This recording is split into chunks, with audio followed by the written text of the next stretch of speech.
ನಮಸ್ಕಾರ. ಜಿನಿ ನ್ಯೂಸ್ ವೀಕ್ಷಕರಿಗೆ ಸ್ವಾಗತ. ಐಪಿಎಲ್ ಟ್ರೋಫಿ ಗೆದ್ದ ಆರ್ಸಿಬಿ ತಂಡಕ್ಕೆ ವಿಧಾನಸೌಧದ ಮೆಟ್ಟಿಲುಗಳ ಮೇಲೆ ಸನ್ಮಾನ ಕಾರ್ಯಕ್ರಮವನ್ನು ಆತುರವಾಗಿ ನಡೆಸುವುದರಿಂದ ಎದುರಿಸಬೇಕಾದ ಅಪಾಯಗಳು ಮತ್ತು ಸವಾಲುಗಳ ಬಗ್ಗೆ ಎಚ್ಚರಿಕೆ ನೀಡಿ ಜೂನ್ 4ರಂದೇ ವಿಧಾನಸೌಧದ ಭದ್ರತಾ ವಿಭಾಗದ ಡಿಸಿಪಿ ಎಂಎನ್ ಕರಿಬಸವನಗೌಡ ಅವರು ಸಿಬ್ಬಂದಿ ಮತ್ತು ಆಡಳಿತ ಸುಧಾರಣಾ ಇಲಾಖೆಯ ಕಾರ್ಯದರ್ಶಿಗೆ ಸಲ್ಲಿಸಿದ್ದ ವರದಿ ಬಹಿರಂಗಗೊಂಡಿದೆ. ಈ ಘಟನೆಯಲ್ಲಿ ಸರ್ಕಾರದ ತಪ್ಪಿಲ್ಲ ಎಂದು ಮುಖ್ಯಮಂತ್ರಿ ಸಿದ್ದರಾಮಯ್ಯ ಹೇಳಿದ್ದರೆ, ಸರ್ಕಾರದ ಆತುರ ಮತ್ತು ಬೇಜವಾಬ್ದಾರಿಯ ನಿರ್ಧಾರವೇ ಅವಘಡಕ್ಕೆ ಕಾರಣ ಎಂದು ವಿರೋಧ ಪಕ್ಷಗಳು ದೂರಿದೆ. ಸಾಮಾಜಿಕ ಜಾಲತಾಣದಲ್ಲಿ ಬಿಸಿ ಬಿಸಿ ಚರ್ಚೆಯೂ ನಡೆದಿದೆ.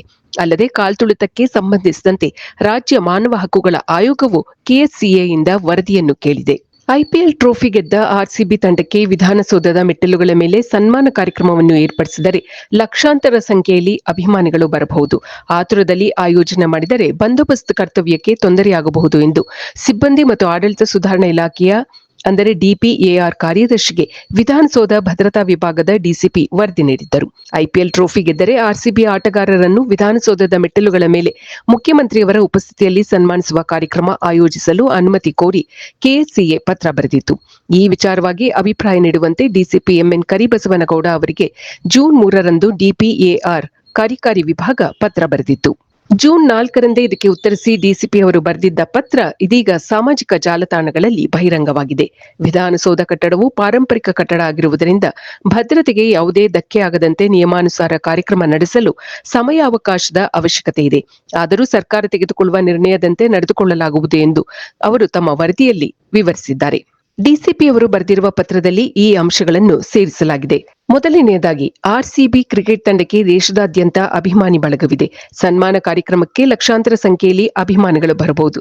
ವಿಧಾನಸೌಧ ಭದ್ರತಾ ವಿಭಾಗದಲ್ಲಿ ಅಧಿಕಾರಿ ಹಾಗೂ ಸಿಬ್ಬಂದಿಯ ಕೊರತೆ ಇದೆ. ಆತುರದಲ್ಲಿ ಕಾರ್ಯಕ್ರಮ ಆಯೋಜಿಸಿದರೆ ಬಂದೋಬಸ್ತ್ಗೆ ತೊಂದರೆಯಾಗುವ ಸಾಧ್ಯತೆ ಇದೆ. ಕಾರ್ಯಕ್ರಮ ಆಯೋಜನೆಯ ಕಾರಣಕ್ಕೆ ಆ ದಿನ ವಿಧಾನಸೌಧದ ಪ್ರವೇಶಕ್ಕೆ ಸಾರ್ವಜನಿಕರಿಗೆ ನೀಡುವ ಪಾಸ್ಗಳನ್ನು ಸಂಪೂರ್ಣವಾಗಿ ನಿರ್ಬಂಧಿಸಬೇಕು. ವಿಧಾನಸೌಧದ ಸಚಿವಾಲಯದ ಅಧಿಕಾರಿಗಳು, ಸಿಬ್ಬಂದಿ ತಮ್ಮ ಕುಟುಂಬದವರನ್ನು ಕರೆತರುವ ಸಾಧ್ಯತೆ ಇದ್ದು, ಜೂನ್ 4ರ ಮಧ್ಯಾಹ್ನದ ನಂತರ ವಿಧಾನಸೌಧ ಸಚಿವಾಲಯದ ಸಿಬ್ಬಂದಿಗೆ ರಜೆ ನೀಡಬೇಕು.